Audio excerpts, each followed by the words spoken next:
बाजारात अगदी लिंबू मस्त अगदी मोठे येऊ लागले आहेत, तर यावेळी आपण लोणचं बनवणं तर बनतंच. तर या ठिकाणी मी काय केलंय, लिंबाचं लोणचं मी शॉर्ट व्हिडिओ सुद्धा घातलंय, ते तुम्ही बघू शकता. आणि आज आपण बनवणार लिंबू, मिरची आणि आल्याचं लोणचं. अगदी हे सुद्धा लोणचं अगदी मिक्स करून मस्त वर्षभर छान टिकतं आणि खायला तितकंच चवीचं लागतं. तर सगळ्यात सुरुवात आपण काय करायची, लिंबू घ्यायचे, स्वच्छ धुवायचे, त्याला आपण पुसून ठेवायचे. त्याचबरोबर आलं आणि त्याचबरोबर मिरच्या सुद्धा मी स्वच्छ धुवून घेतल्यात. आणि आलं कसं करायचंय, अगोदर त्याच्या आलाना आपण त्याला सोलून घ्यायचे. तर सोलायचं कसं, पिलरने सोला किंवा चमच्याच्या पाठचा दांडा असतो त्याच्याने सोला, कसंही सोला, तुम्हाला जसं वाटतं तसं अगदी व्यवस्थित त्याला छान असं सोलून घ्यायचंय. कुठे एखाद्या माती असते म्हणून सगळं व्यवस्थित काढून घ्यायचे, काळं वगैरे असेल तर. आणि नंतर अशा प्रकारे आलं सोडल्यानंतर त्याला स्वच्छ धुवून घ्यायचे. तर पाहायला लांबसरचे पण तुकडे करायचे, जास्त तुकडे अगदी बारीक करायचे नाही. तुम्ही एकदा ना अशा प्रकारे लोणचं करून बघा, तुम्हाला स्वतःलाच वाटेल की काय मस्त लोणचं लागतं माहिती का. मी बऱ्याच वेळा अशा प्रकारचं लोणचं बहुतेक बनवते. तर अशा प्रकारे सगळी आलं आपण कापून घेणार आहोत. हे सगळे आल्याचे तुकडे मी काढून ह्याच्यामध्ये ठेवलेत. आता राहिल्या मिरच्या. तर मिरच्या काय घेतल्या, इथे मी तिखट मिरच्या घेतलेल्या नाहीये. हवं असेल तुम्ही तिखट जरी घेतला तरी त्या तिखट लागत नाही, त्याच्यामध्ये सगळा तिखटपणा निघून जातो. अशा प्रकारे आपण मिरच्या लांबसरशा कापून घ्यायच्या. जास्त कुठे एखादी तुम्हाला बी जास्त वाटली तर काढून टाका, आणि नाही काढली तरी काही हरकत नाहीये. पहा, आता सगळं अशा आपण जितक्या मिरच्या आहेत तितक्या घ्यायच्या. जर तुम्हाला याच्यापेक्षा जास्त घ्यायचं तर असं घेऊ शकता. आता बऱ्याचशा मिरच्या मी कापल्या गेल्यात, त्या सगळ्या त्या एकाच भांड्यामध्ये आपण टाकायचे. तर इथे काय करणार, आपण लिंबू घेतले. लिंबूला आता जर मोठा लिंबू आहे तर मी काय केलं, जे लिंबू मोठे आहेत त्यांना मी 6 हिस्स्यामध्ये म्हणजे 6 हिस्से केलेत. लहान असेल तर 4 करा, तुम्हाला जितके करायचे तुम्ही 2 कसे करायचे तुम्ही करू शकता. ते याप्रमाणे कापून घ्यायचे. सगळे लिंबू ते व्यवस्थित जितके होतील तितके कापायचे. मस्त लिंबाचं बघितलं ना की तोंडाला पाणी सुटायला लागतं. आता सगळ्यात अगोदर काय करायचं माहिती आहे का, कधीही लक्षात ठेवा, लिंबू घेताना जाडसर सालीचे घेऊ नका. जितके पातळ सालीचे तुम्ही घ्याल तितकं लोणचं आणखीन चांगलं बनतं आणि चांगलं मुरलं जातं. ही एक छानशी टिप्स आहे, तुम्ही नक्की लक्षात ठेवा. याप्रमाणे बघा मी सगळे अगदी तुकडे करून घेतलेले आहेत. आणि हे सगळं एका भांड्यामध्ये टाकून आपण अर्धी वाटी, म्हणजे मोठी नाही लहान वाटी, आणि जर तुम्ही असं जर म्हणाल तर तुम्ही 25 ग्राम असं म्हणाल तेवढं आपण मीठ घालायचं. छान असं मिक्स करून घ्यायचं. आणि त्या हाताने करायला तर कसे असे हलवून केलं ते चालेल. आता ह्याला आपण 1 दिवस किंवा 2 दिवस याला अगदी ठेवून द्यायचे, काही करायचं नाही. त्याचबरोबर आता पण आपण त्यासाठी एक मसाला रेडी करून घ्यायचा आहे. इथे मी एक तवा ठेवला, त्याच्यावरती घातलंय 1 मोठा चमचा राई. छोटी वाटी म्हणाल तर अर्धी वाटी. आणि त्याला अगदी गॅस अगदी मंद करायची. काय करायचं, तवा अगोदर गरम करा, मग त्याच्यावरती राई टाका. त्याच्यामुळे काय होईल, राई लगेच आपली भाजली जाते आणि मग जास्त वेळही लागत नाही. जरासा रंग बदली झाला आणि जरासा आवाज यायला लागला म्हणजे आपली राई बघा भाजली गेली. आता काय करायचं, आपण राई काढून घ्यायची. राई काढल्यानंतर आपण त्याच तव्यावरती आपण आता टाकणार आहोत मेथीचे दाणे. आता मेथी मी घेतले 1 चमचा, तेवढंच घ्यायचं, जास्त घेतलं तर कडू होईल. आणि हे मी कारण माझे लिंबू आहेत असे 16-17 लिंबू आहेत, त्याच अंदाजाने मी घेतले. तर बघा इथे घातले. आता इथे काय करायचे, राईची डाळ ही रेडीमेड जी असते तीही घेतले. या सगळे ज्या वस्तू आपण घेतो ना अशा प्रकारे भाजूनच घ्यायचे, त्यामुळे लोणचं आपलं खराब होत नाही, कुठल्याही त्याला मॉइश्चर राहत नाही. म्हणून कधी अशा प्रकारे भाजून नक्की घ्या. आता हे डाळीला आपल्याला वाटायची गरज नाही, कारण ऑलरेडी ती राईची डाळ आहेच. आता हे भाजलं गेलंय तर ह्यालाही काढून घ्यायचंय.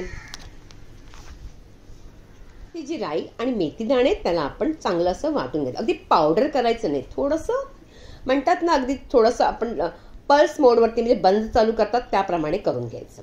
इथे मी कढईमध्ये जास्त प्रमाणात 1 पेलाभर तेल घातलंय, अगदी गरम करायला ठेवलंय. छान असं गरम झालं पाहिजे. जेव्हा आपल्याला गरम झालंय कळलं पाहिजे, धूर येता कामा नये, असं गरम झालं पाहिजे की आपल्याला जरासा हात वरती ठेवला तरी कळेल. मी इथे राई टाकून बघितलं तर तेल पहा मस्त गरम झालेलं आहे. म्हणजे आता आपण काय करायचे, ह्याची गॅस बंद करायची. आणि त्याचबरोबर आपण ह्याच्यातलं ना थोडंसं तेल आपण काढून घेणार आहोत. आता हे तेल आपण का काढणार आहोत हे तुम्हाला मी पुढे जाऊनच सांगेन, तुम्ही नक्की व्हिडिओ पूर्णपणे पहा. तर थोडंसं याच्यातलं तेल अर्धी वाटी असं आपण याच्यातलं काढून घ्यायचं किंवा 2 एकाच फळी घेऊन असं काढून घ्यायचं. बाकीचं जे बाकी तेल आपण बाजूला ठेवायचे आणि हे जे कढईमध्ये तेल आहे त्याला थोडंसं थंड होऊ द्या, जरासं, जास्त नाही. तेव्हाच घालायचं आपण हिंग. आता हिंग मस्त आपला झालाय. जर तुम्ही गरम गरम तेलामध्ये घातला तर मात्र त्या हिंगाचा वास निघून जातो. आणि आता हे थंड करून ठेवायचं. आता हे झालं आपलं की अगदी तेल थंड करायचं.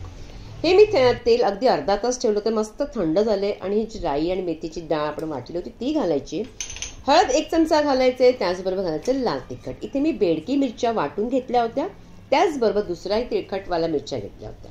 ते सगळं अगदी त्याच्याने काय होतं, बेडकी मिरचीने त्याचा रंग अगदी छान येतो. आणि दुसरंही तिखट घ्यायचं का ते तिखटही झालं पाहिजे. थोडं जास्त तिखट असेल तर लोणचं आणखीन चांगलं लागतं. राईची डाळ याच्यामध्ये मिक्स करून घ्यायचे. आणि नंतर आपण सगळं अगदी व्यवस्थित छान असं अगोदर मिक्स करून घ्या. आता ही दुसरी राईची डाळ होती ती सुद्धा आपण याच्यामध्ये घालायचे. आणि सगळं घातलं की नंतर सगळं काही अगदी व्यवस्थितरित्या आपण मिक्स करून घ्यायचं. अशा प्रकारे मिक्स झालं ना की मसाला बघा आपला किती मस्त रंगही आलेला आहे, तिखटही आहे. आणि सगळं मिक्स झाल्यानंतरच आपण त्याच्यामध्ये लिंबू टाकायचे.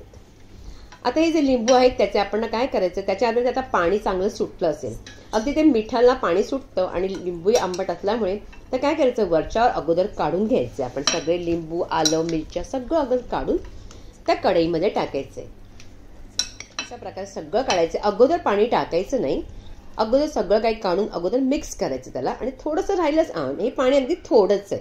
थोडं आहे म्हणजे आपण त्याच्यामध्ये आपण नंतर टाकू शकतो, पण अगोदर आपण ह्याला मिक्स करून घेऊया.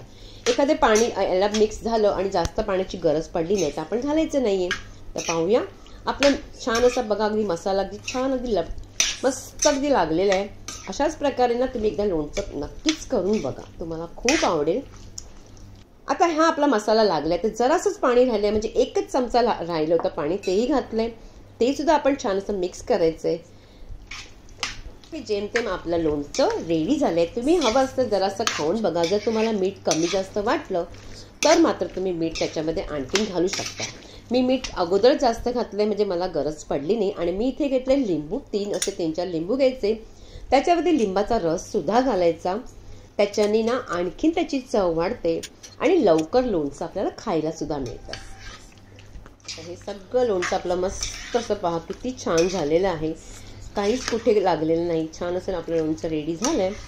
आता आपण काय करणार आहोत, त्याला आता एखाद्या काचेच्या बरणीमध्ये आपण त्याला भरायचं. आता तुम्हाला दिसतच असेल की हे मसाला किती मस्त लागलेला आहे. याच प्रमाणात तुम्ही करा, तुमचं अगदी मसाला आणि लिंबाबरोबर अगदी मस्त बनेल. आणि आता एखादी मी इथे बाळणी घेतली काचेची, स्वच्छ धुवायची, गरम पाण्याने स्वच्छ धुवा. त्याला अगदी ऊन असेल तर उन्हामध्ये चांगलं अगदी कोरडी करून घ्या, कारण कपड्याने पुसण्यापेक्षा ते उन्हामध्ये चांगली सुकली जाते. आणि नंतर आपण त्याच्यामध्ये सगळं काही लोणचं ते भरायचंय. कधी लोणचं भरताना प्लॅस्टिकची मात्र बरणी घेऊ नका, काचेचीच घ्यायची. आणि पाहिलं अगदी मसाला माझा सगळा निघून आला. मी स्पॅच्युलाने जेव्हा पण करते ना तेव्हा सगळं काही मसाला, कुठली वस्तू आधी आपल्या पातेल्याला राहत नाही. आणि हे बघितलं बरणीमध्ये सगळं काही लोणचं अगदी व्यवस्थित आलंय. म्हणून कधी काचेची. आणि तुम्हाला सांगितलं मी तेलाचा काय करणार आहे, तर तेल हे आपण वरती आपण टाकायचंय. त्याच्याने काय होईल, तुम्ही जर 15 दिवस जरी ह्याला बघितलं नाही तरी तुमचं तेल कधीच खराब होणार नाही. आणि नंतर काय करायचं, 15 दिवसांनी पुन्हा त्याला बघायचं. जर तुम्हाला वाटलं की तेल कमी आहे तर गरम करून थंड करून मग घालायचं, म्हणजे लोणचं कधीच वर्षभर खराब होत नाही. पहा माझी रेसिपी तुम्हाला कशी वाटली, आवडली का? आवडल्यास प्लीज जास्तीत जास्त लाईक करायचं आणि त्याचबरोबर मला कॉमेंट्स करून नक्की सांगा आणि प्रत्येकांकडे शेअर करायचे. आणि आपण पुन्हा भेटायचं आपण एका छानशा रेसिपी बरोबर. पहा आपली बरणी मस्त रेडी झालेली आहे.